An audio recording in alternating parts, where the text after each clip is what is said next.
Joshua chapter 5. The men of Israel circumcised. Now it happened when all the kings of the Amorites who were beyond the Jordan to the west, and all the kings of the Canaanites who were by the sea, heard how Yahweh had dried up the waters of the Jordan before the sons of Israel until they had crossed, that their hearts melted, and there was no spirit in them any longer because of the sons of Israel.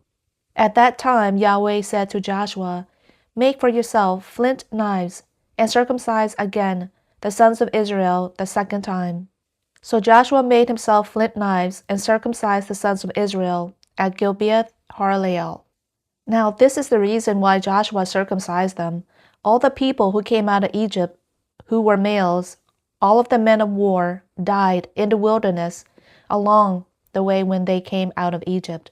For all the people who came out were circumcised, but all the people who were born in the wilderness along the way as they came out of Egypt had not been circumcised.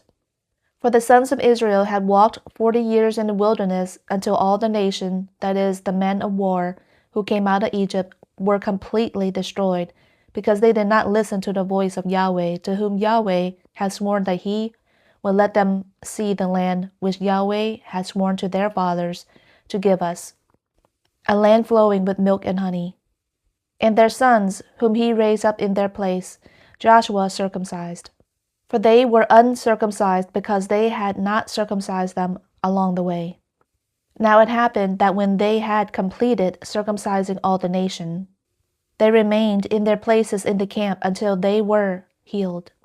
Then Yahweh said to Joshua, "Today I have rolled away the reproach of Egypt from you." So the name of that place is called Gilgal to this day. Then the sons of Israel camped at Gilgal and celebrated the Passover on the evening of the 14th day of the month on the desert plains of Jericho. And on the day after the Passover, on that very day they ate some of the yield of the land, unleavened cakes and roasted grain. Then the manna ceased on the day after they had eaten some of the produce of the land, so that the sons of Israel no longer had manna, but they ate some of the produce of the land of Canaan during that year, the host of Yahweh's army. Now it happened, when Joshua was by Jericho, that he lifted up his eyes and looked, and behold, a man was standing opposite him, with his sword drawn in his hand. And Joshua went to him and said to him, "Are you for us, or for our adversaries?" He said, "No, rather I indeed come now as commander of the host of Yahweh." And Joshua fell on his face to the earth and bowed down and said to him, "What has my Lord to say to his slave?" The commander of the host of Yahweh said to Joshua, "Remove your sandals from your feet, for the place where you are standing is holy." And Joshua did so.